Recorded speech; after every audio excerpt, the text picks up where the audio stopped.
If I got lost in the woods and found myself in a survival situation, these are the 3 wild foods I would seek out. Number 1 is hickory nuts. They can be eaten raw, they're high in fat, and they can also be made into a cooking oil. These nuts are calorie dense, they have roughly 3,000 calories per pound, and they can also make this delicious nut milk and tea. The second thing I would seek out is chicken of the woods. Now, chicken of the woods can often be found in great quantities, sometimes I find pounds at a time. Now, they are quite filling and high in protein. Unfortunately, you do have to cook these ones so they can't be eaten raw. And the final wild food is Solomon seal. The starchy rhizome of this plant can be boiled and cooked like a potato. The roots are also medicinal. It can be used to strengthen the joints.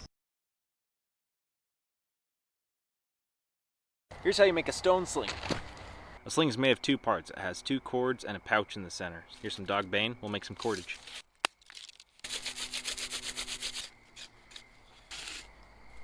Took a dry branch and carved a quick little comb. It doesn't need many teeth, but this just allows me to make the fibers a little more fine. And here's all of our finished fibers. Let's start twisting. I twist the top piece away from me and tuck it under towards me. Just like that. It's called a reverse twist. It holds itself together. Just like that. We needed about 4 or maybe 5 feet of this.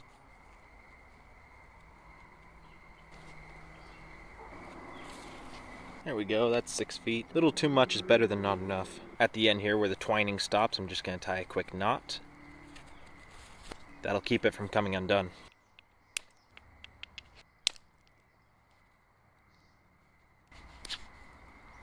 Alright, that's our cord. Now I'm actually going to cut this in half now. Now these 2 sections will be the 2 ends of the sling. Let's make the pouch. Now a bit of scrap leather this big will do just fine. In a survival situation you can use a piece of your shirt. Any flexible fabric like material does great. With some slings I just make them by weaving the pouch out of the same twine it's made from. That takes a lot more cordage than I want to make right now.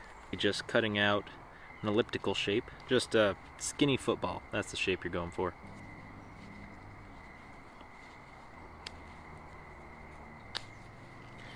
There we go, it's not too bad. Doesn't need to be perfect. And a little trick I do is I cut a slit in the center because that allows the rock to be cradled a little better. You get a better release by doing that, just like that. Then we need a small hole in either end of it.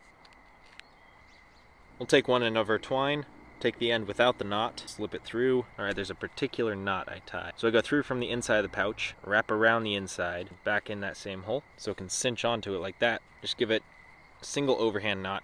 And that's plenty. Other side, same thing. Trim off any excess. Sweet. Make sure the sides are even. Tie a loop in one side. A simple loop like that will do. This can cinch onto your finger. That way when you let go of the sling, you don't lose it. Now with it on your finger, measure out those 2 sides again. I'm going to tie a knot to this end, right where the loop is, and trim it there. That gives you a little something to hang on to. Just like that. Let's trim that. This one's turned out really well. And there's about 1,000 different ways to make a sling. Sweet. Let's throw some rocks. This is a good size rock. Something a little smaller than a golf ball. You can make bigger slings for bigger rocks, smaller slings for smaller ones.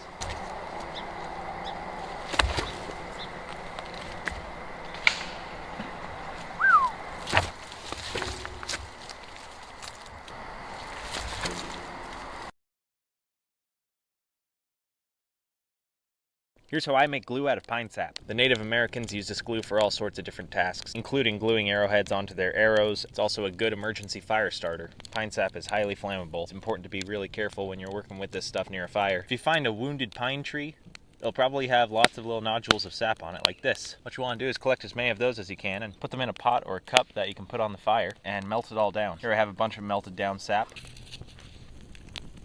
It's heated up quite a bit and I don't want it to catch on fire, so I pulled it off the fire and just let that ambient heat keep warming it up and melting it all. In the meantime, I prepared a stick. Keep this stirred until everything's liquefied. I have another pot up here that I actually broke and I'm just melting the sap out of it, and I'll have it drip into this one here, hopefully. Just have a piece of charcoal here that I cooled down from the fire. I'm gonna crush this up and add that to the glue. I like to add 1 part charcoal to 2 parts sap. Just have a little clay cup here. Grind up that charcoal into as fine a powder as you can. Thoroughly mix in that charcoal. At this point, this will make a very brittle glue. Pine pitch cools and becomes very brittle. What really helps it is animal fat. That gives it a lot more flexibility. This is a bit of bison tallow. Beef tallow or deer tallow will work just fine as well. I'm gonna start with that much. If you add too much tallow, your glue won't be sticky. If you add too little, your glue will be too brittle. You need to experiment with it a little bit. You're gonna start collecting that glue on this stick. As it cools, try and push your fingernail into it. If it's totally cool and your fingernail can just barely dent it when you're really pushing, then that's how you know you have a good consistency. Just switching over to a different container. You can save a little bit of this glue and add 50% tallow to it, and you'll get a really good wood finishing grease. I like to use it on my bows and my arrows. It'll be waterproofing, it will prevent it from getting damaged, it'll help it survive the elements. My glue's at a good consistency, so I'm just going to keep globbing it on until I've gotten all of it onto the stick. That's how you make natural glue. Today I'm going to show you how to make a long-lasting torch out of all natural materials. It's a nice rainy day for this, so this will burn really well even in the rain. Just take your grass and start twisting it. Twisting each side, spiraling around each other. When you start running out of grass, take another small bundle of grass and splice it in. A nice piece of grass rope. Now you need to locate a pine tree with a good injury on it, like this one, with a lot of sap oozing out of it. Now I'm going to need a stick, and this one will do. I take my grass rope, tie it around this stick, just like so. Alright, so I have a flat rock heated up, my pine sap on top of the rock. I'm going to put a log here so that the flame doesn't touch the pine sap. I'm only melting it just a little bit, just enough to get it into the grass fibers. And then we're going to light this thing up.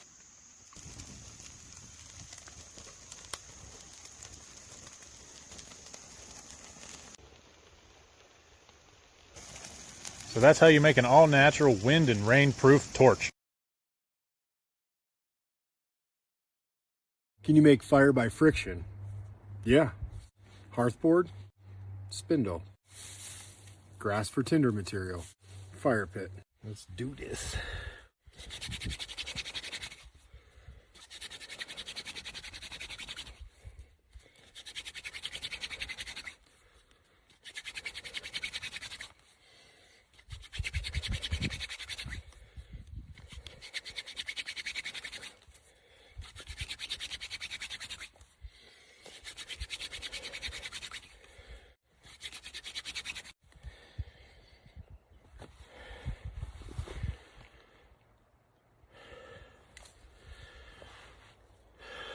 One coal.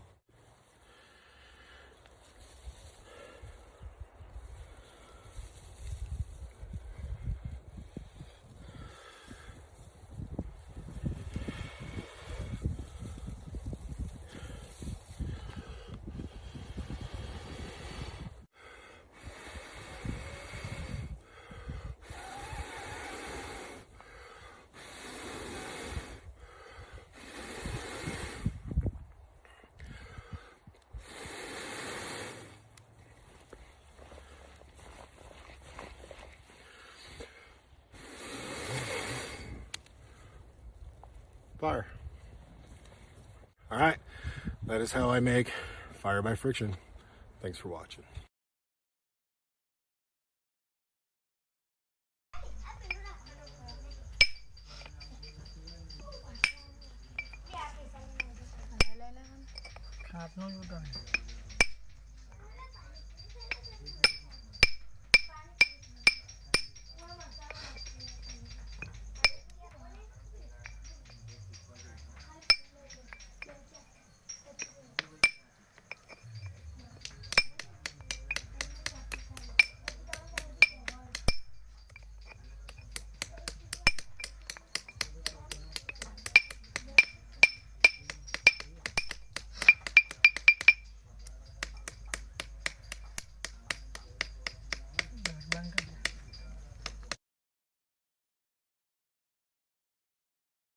And jump to the other side. Well, that's why you test these things out. Practice makes perfect. That would have done him in. Now that it's already set and risk my fingers, of course, I take one of these and crack it open. Come and eat. Dinner's ready. Ding, ding, ding. Put it in place, and she's good to go. All right, squirrel comes along. Gonna steal something from the end of our bait stick. And squish. Got ourselves something for dinner. Do your thing. There we go. 4 rocks did it.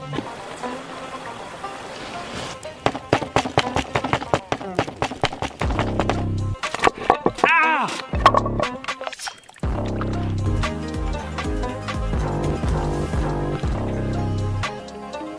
What do we got?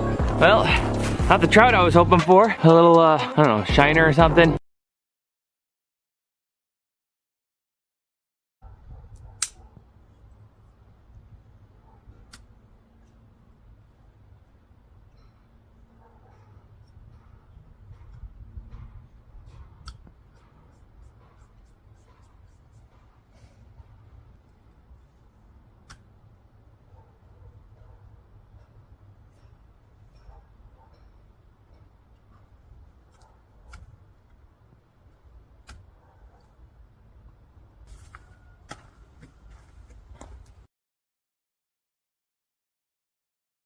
In this video, I'm going to show you how to make your own fire wick that is actually windproof.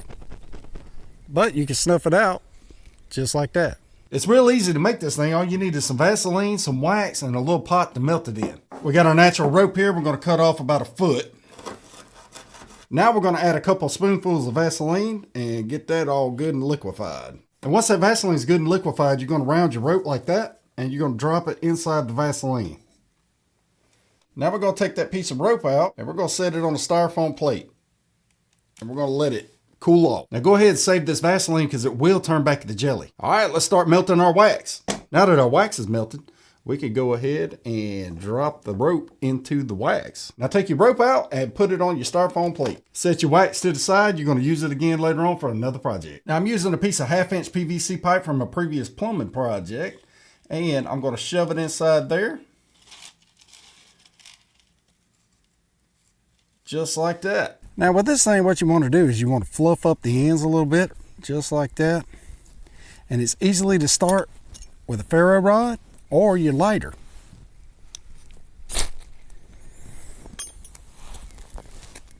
Now you start it with your ferro rod, and you can just pull this tube, pull the rope through this tube and shut it off.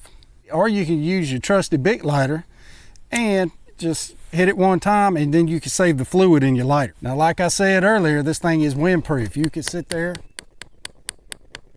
you can move it back and forth as hard as you want. It's not gonna go out. All right, as you can see, these things are relatively easy to make. All you need is a piece of natural rope and a little piece of PVC pipe. It don't have to be metal, and it is very windproof and somewhat waterproof too. So I hope you enjoyed this video. If you did, like, follow, and share. I'll see you next time. God bless you.